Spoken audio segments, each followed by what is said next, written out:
pun, pemirsa Dawal TV, bagaimana kabar Anda? Semoga sehat dan semangat dalam menjalankan aktivitas di hari ini. Senang sekali rasanya Salwa Sakinah dapat kembali menjumpai Anda dalam Halo Legislator. Baik, pemirsa, saat ini kita sudah memasuki tahun terselenggaranya Pesta Demokrasi. Bagaimana berintegrasi sangat dibutuhkan untuk perhelatan demokrasi yang sehat. Dan untuk bisa membahas mengenai menyongsong pemilu di tahun 2024, sudah hadir bersama kita yakni anggota Komisi 2 DPRD Kabupaten Lampung Tengah dari fraksi PKB. Assalamualaikum Pak Ashari. Waalaikumsalam warahmatullahi wabarakatuh. Tak Pun. Ya pun, bagaimana kabarnya Pak Ashari? Alhamdulillah sehat. Alhamdulillah sehat. Pak Ashari, kita berbincang mengenai pemilu di tahun 2024 dan saat ini Pak Ashari menjabat sebagai anggota Komisi 2 ya Pak ya. Tapi tentu saya dapat pemirsa juga ingin tahu sebenarnya sebelum menjadi anggota Komisi 2 bagaimana background dari seorang Pak Ashari dari anggota Komisi 2? Baik, assalamualaikum warahmatullahi wabarakatuh. Sahabat Ashari, sahabat Delta TV. Mudah-mudahan semuanya dalam keadaan sehat walafiat tanpa kekurangan apapun dan selalu bisa menjalankan aktivitas dengan baik. Kalau ngomongin background, saya di awal sebelum karir di politik itu memang dulu saya relawan sosial. Dari relawan sosial mencoba di legislatif dengan maksud dan tujuan adalah bagaimana badan kita lebih bermanfaat bagi orang lain. Pertama itu, artinya kehadiran kita dimanapun kan ada manfaat bagi masyarakat untuk umat yang lain kan gitu. Saya masih periode pertama ini Mbak, di 2019 sampai 2024. Ini nanti mudah-mudahan nanti sampai akhir dan dapat melanjutkan kembali. Pengalaman saya di DPRD ini memang cukup sangat penuh dengan sejarah lah ya. Dari background saya berawal dari relawan sosial, kemudian menjadi politisi, tentunya banyak hal-hal yang sudah dilalui, yang harus lebih banyak belajar lah. Baik, jadi masih banyak belajar di parlemen ini. Tentunya bagaimanapun, pertama keinginan masyarakat terhadap seorang anggota legislator itu pasti pertama ingin menyampaikan semua aspirasi yang ada di kita, pastilah itu kan. Ingin memberikan semua aspirasi masyarakat dapat tercover dengan baik, tentunya itu yang menjadi sebuah keinginan kan gitu. Tapi dengan persepsi masyarakat kan kadang-kadang anggota DPRD ini semuanya bisa melakukan. Baik, semua bisa diperjuangkan. Semua bisa diperjuangkan. Ya kita tetap melakukan apa yang kita bisa. Artinya dengan tidak menjanjikan apa yang menjadi aspirasi masyarakat semuanya bakal tercover. Tapi yang terpenting, tanpa masyarakat menyampaikan aspirasi, kita sebenarnya sudah melampaui jauh sih apa sih keinginan masyarakat, apa sih aspirasi masyarakat di bawah, karena kita memang wakil rakyat yang betul-betul turun di rakyat, jadi tahu kondisi betul apa yang situasi di masyarakat bawah kan gitu. Cuman terkendalanya memang harus kita akui bahwa tidak semua aspirasi masyarakat itu yang melalui kita, ada yang tersampaikan, ada yang terrealisasikan, ada juga yang belum terselesaikan. Tapi intinya apa yang kita bisa di legislatif ini sepenuhnya tanpa kita perintah, tanpa kita suruh, tetap kita lakukan kan gitu. Walaupun hasilnya kadang bisa menjadi sebuah kepuasan masyarakat ataupun belum lah, itu kan masih sebatas kewajaran. Yang penting bagi kita anggota legislatif bagaimana menyampaikan aspirasi itu dengan baik semampu kita kan gitu. Baik Pak Ashari, itu jadi bisa dikatakan itu sebagai naluri sebagai seorang DPR untuk terus selalu memperjuangkan kesejahteraan masyarakat. Tapi tadi saya tertarik bahwa dari relawan sosial ini itu bagaimana nih spesifiknya relawan sosial ini apa? Relawan sosial di Kementerian Sosial ya, di Dinas Sosial kalau di Kabupaten. Dulu saya menjadi tenaga kesejahteraan sosial kecamatan. Begitu. Itu kan sifatnya relawan. Baik, jadi artinya sudah gaji, urusannya itu itemnya itu ada 27 permasalahan sosial ya. Ada penyandang masalah kesejahteraan sosial. Waktu itu kita relawannya di tingkat kecamatan. Waktu itu saya di Kecamatan Kalirjo. Baik. Ya. Berawal dari situ saya cukup lama Mbak, menjadi relawan sosial itu hampir 10 tahun. 10 tahun. Di situ tentunya kita selalu berhadapan dengan masyarakat, apalagi urusan sosial, kemiskinan, keterlantaran, kemudian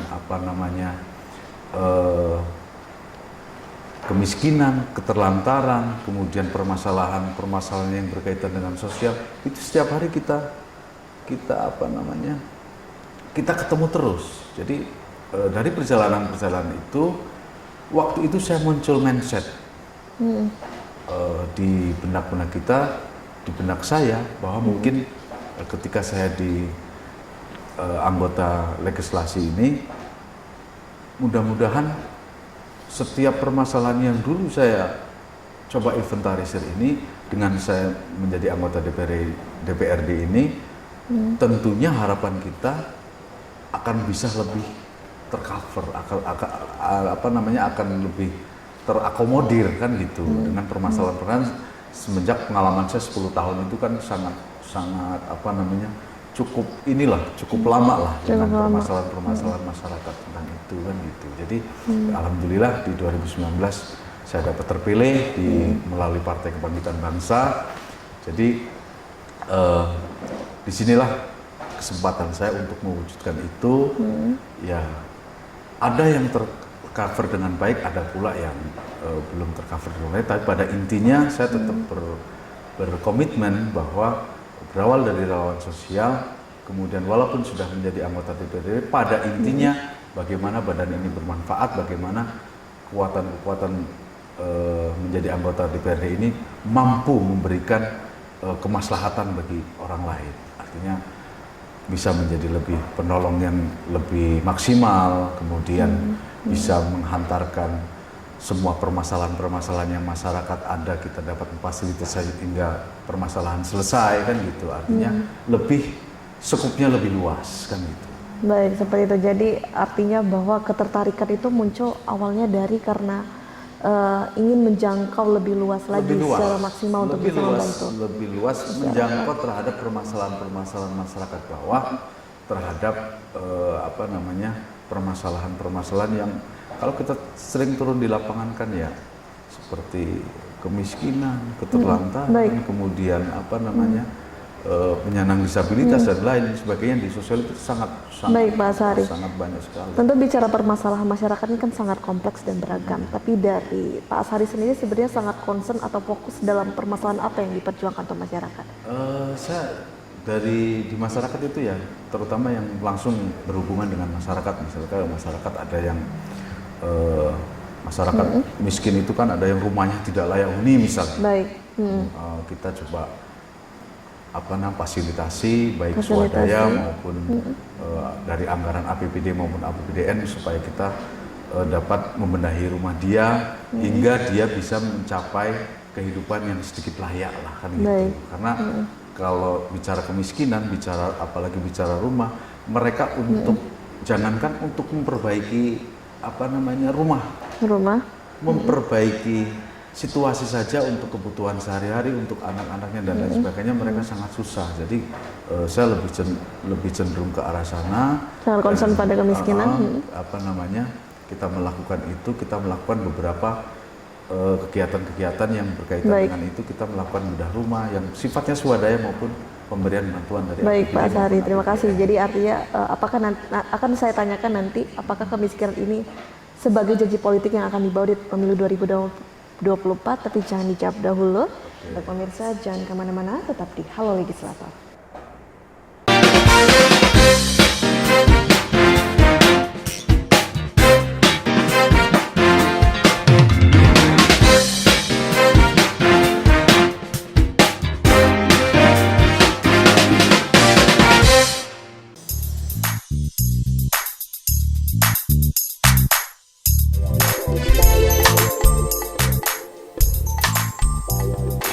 Warnanya menjadi coklat muda seperti ini, tetapi dalamnya masih moist dan dalamnya berwarna putih. Sudah dingin baru kita kasih dekor. Nah, ini dia coconut coklat cookies saya. Yummy.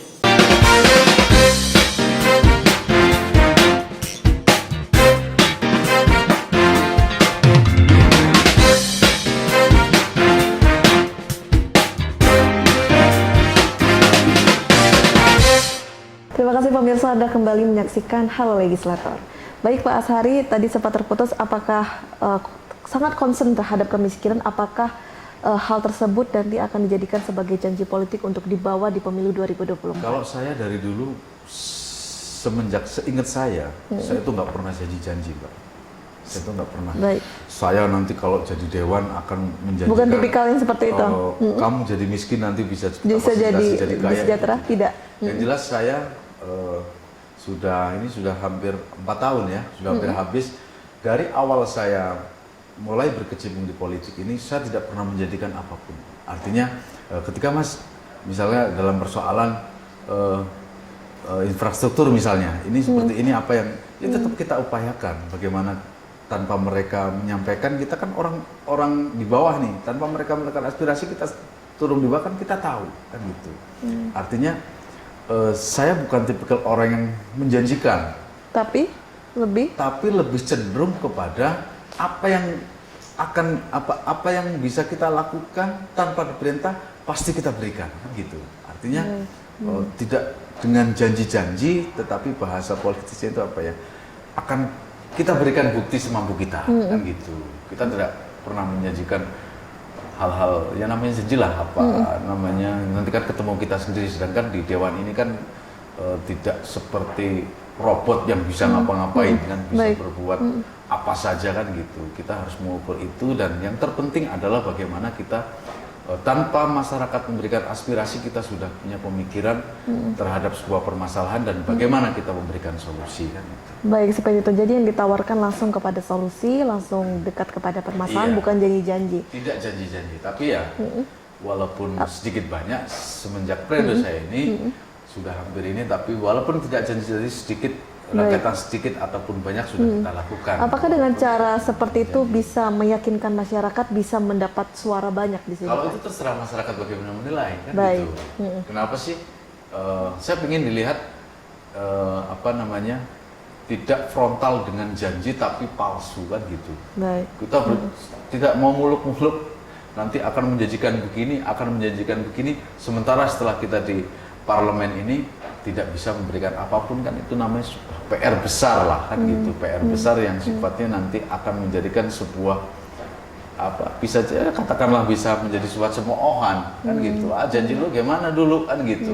Tapi kalau kita tidak janji-janji, tapi dengan komitmen apa yang bisa kita lakukan terhadap aspirasi masyarakat pasti kita usahakan, dan akan saya orang yang akan mendampingi terhadap kendala-kendala di masyarakat, dan saya akan yang terdepan untuk memberikan solusi terhadap aspirasi masyarakat yang dapat kita sampaikan. Baik, luar biasa sekali Pak Ashari. Jadi bagaimana Pak Ashari bisa langsung turun kepada masyarakat, langsung memberikan solusi atau permasalahan yang ada.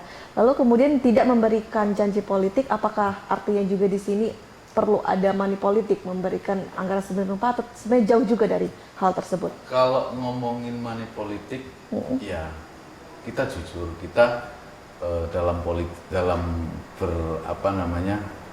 berpolitik ini dalam meraih sebuah kemenangan perlu kan, ada kita tidak bisa munafik namanya material lah, tetapi tidak sepenuhnya lah itu. Artinya kita tidak bisa munafik apakah legislasi ini harus dengan material yang besar, itu tidak, tapi tanpa material memang tidak bisa jalan, itu harus kita akui. Artinya saya tidak langsung berfokus, saya orang yang banyak berlebih dengan material, dengan kekuatan itu, saya tidak bukan golongannya itu. Tapi saya berpendapat bahwa kita lakukan yang terbaik untuk masyarakat, kemudian ya kita jalan sekuat kita, tetapi saya orang yang sangat tidak cenderung bahwa dengan material itu semuanya bisa, itu tidak seperti itu, apalagi dalam hal perebutan sebuah perhelatan politik. Baik, kan ini sedikit rancu atau ambigu nih untuk pemirsa Terima di Rumah. Tidak sepenuhnya tuh maksudnya seperti apa ini Pak Ashari? Tidak sepenuhnya lah. Sekarang begini Mbak, sekarang kan tidak ada jaminan ya, tidak ada jaminan misalkan orang yang banyak material dalam hal ini keuangannya yang berlebih akan dipastikan bisa meraih kalau di legislatif dapat kursi dan menang dalam sebuah kontestan politik, tidak menjadi jaminan. Artinya memang kredibilitas, kualitas, kemudian sumbangsi kita ke masyarakat, itu kan semua masyarakat bisa menilai. Saya tidak berasumsi bahwa orang yang penuh cukup dengan material ataupun berlebih itu menjadi jaminan sebuah kemenangan di perhelatan politik, kan gitu. Tetapi saya tidak munafik kalau di berpolitik itu juga tetap menggunakan membutuhkan material, tetapi tidak sepenuhnya semata-mata itu. Baik. Apakah di sini artinya bahwa juga tidak bisa juga kita menang tanpa adanya perhelatan money point, itu tidak bisa juga. Artinya ya. Nanti kita lanjutkan kembali Pak Sahari. Oke. Dan untuk pemirsa jangan kemana-mana, tetap di Halo Legislator.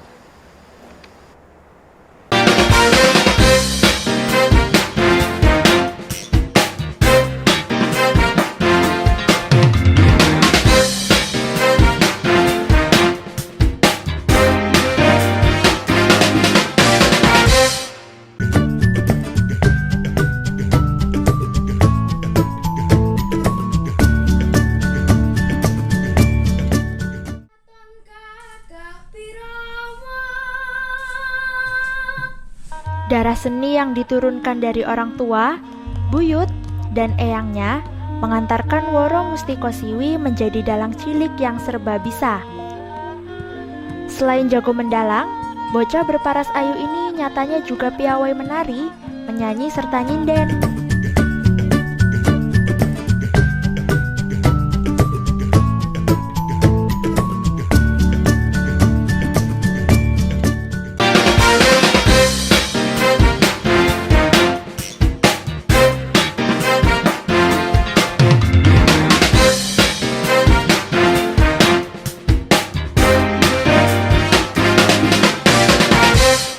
Terima kasih pemirsa, Anda kembali menyaksikan Halo Legislator.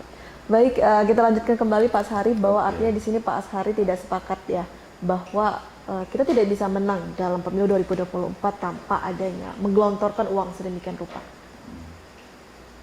Gimana tadi? Baik. Gimana? Artinya di sini Pak Ashari tidak sepakat ya bahwa kita tidak akan bisa menang tanpa menggelontorkan uang sedemikian rupa. Tidak sepakat.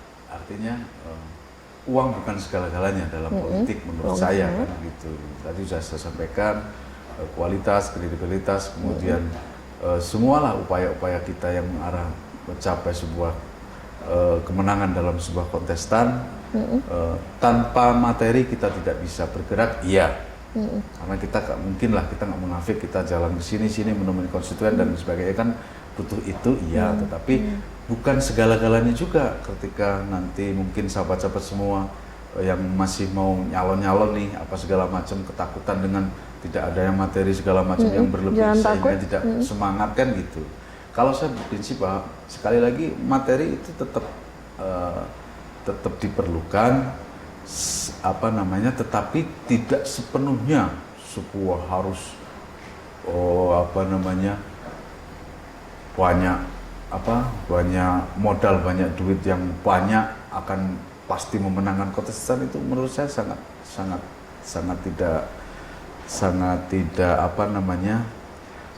tidak kurang bisa diterima di pemikiran saya, kan gitu. Tetapi memang tanpa materi kita memang tidak bisa jalan. Iya, saya mengaku itu, tetapi sekali lagi uang bukan segala-galanya untuk memenangkan sebuah kontestan pemenangan di pemilu. Baik, tapi yang segala-galanya apa nih yang paling menjadi faktor utama? Yang segala-galanya adalah kesungguhan, ya kan? Kesungguhan kita, bagaimana kita di masyarakat, bagaimana kita punya pemikiran-pemikiran terhadap pembelaan terhadap masyarakat, bagaimana kita memberikan inspirasi untuk kebaikan kemaslahatan, kan gitu. Yang terbaik bagaimana terhadap permasalahan ini masyarakat kondisinya begini, apa yang harus kita perbuat, kan seperti itu yang terpenting. Bagaimana implementasinya, kita menunjukkan kekuatan-kekuatan kita demi untuk menyampaikan aspirasi yang sebenarnya dari masyarakat ke kita, kan gitu. Artinya menemani mereka, mendampingi mereka, kemudian apa namanya, memberikan solusi, kemudian apa namanya, kedekatan kita terhadap masyarakat. Saya rasa itu menjadi sebuah poin-poin yang terpenting lah untuk menurut saya, apalagi kita sudah incumbent, kan begitu.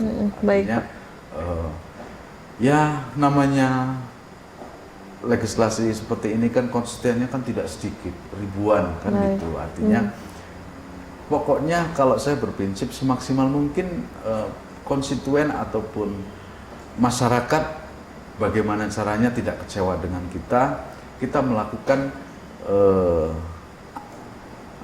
apa namanya, melakukan tindakan yang real terhadap pendampingan terhadap aspirasi-aspirasi masyarakat sehingga dapat tercover dengan baik.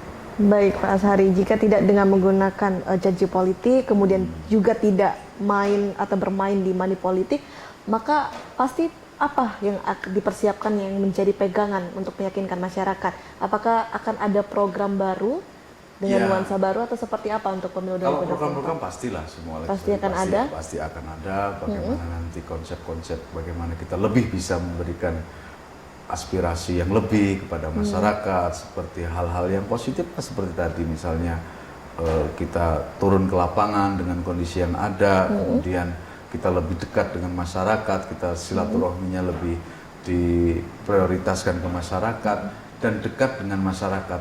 Artinya ketika kita sudah dekat dengan masyarakat, kemudian aspirasi mereka sedikit banyak sudah kita bisa aspirasikan, kemudian apa yang diangan-angankan kita kepada mereka sudah kita berikan, walaupun belum sepenuhnya, tapi mudah-mudahan itu bisa menjadi sebuah kekuatan dari kecil-kecil hingga terbesar menjadi kekuatan positif, sehingga kita masih menjadi penilaian masyarakat dengan kriteria yang baik, sehingga mereka masih mau lah, istilahnya masih mau kepada kita untuk memberikan peluang kembali untuk bisa lebih berbuat lebih banyak. Baik Pak Ashari, dan di sini nanti akan memperjuangkan tetap di dapil yang sama atau nanti akan pindah? Kita tetap dapil yang sama. Tetap dapil yang sama, yakni dapil? Dapil 3. Dapil 3. Di dapil 3 itu di Kecamatan Kalirjo, Trimurjo, Gumiratunuban, kemudian Kecamatan Sendang Agung, kemudian Kecamatan dari Kalirjo, Sendang Agung, Gumiratunuban,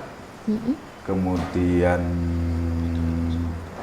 Trimurjo, Kalirjo, satunya Kecamatan Pekri. Baik, jadi akan tetap di dapil 3. Tetap di dapil 3. Dapil 3 sekarang kan kemarin waktu di 2019 ada 10 kursi, sekarang ada 11 kursi, artinya kemungkinan itu kan lebih banyak. Akan lebih banyak, baik. Jadi akan ada optimis di situ ya. Iya. Baik. Kemudian di dapil 3 ini bagaimana? Sebenarnya ini merupakan wilayah dengan yang sangat membutuhkan sosok pemimpin seperti apa? Ya dimanapun saya rasa kondisinya tetap sama lah, tetap ya. sama. Bagaimana aspirasi itu dapat tersampaikan, Yang amanah berarti ya. Komunikasi itu bisa tersampaikan, bagaimana bisa amanah. Sekarang kalau jangankan ngomongin aspirasi dapat tersampaikan, kadang apa namanya, kita lebih dekat dengan masyarakat, kita sering turun dengan masyarakat, kita membuat nyaman kepada masyarakat, apalagi sampai kepada aspirasi yang mereka berikan dapat tersampaikan. Ya saya rasa itu lebih pas, saya lebih cenderung pemikiran mereka insya Allah masih di taraf itu. Baik, jadi itu yang dibutuhkan, sosok yang sangat peduli untuk aspirasi masyarakat dan amanah tentunya.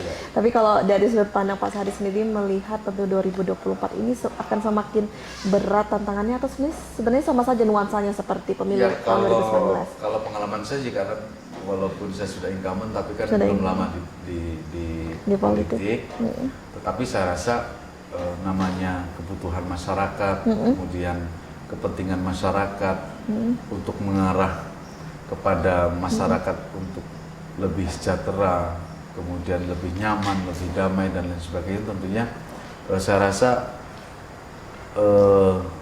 perhelatan nanti tidak jauh dari itulah. Artinya tidak semerta-merta materi, tapi tetap melihat sosok yang akan berkontestan ini masih lebih cenderung kepada pendampingan kepada mereka, kemudian membuat nyaman masyarakat, itu insya Allah masih menjadi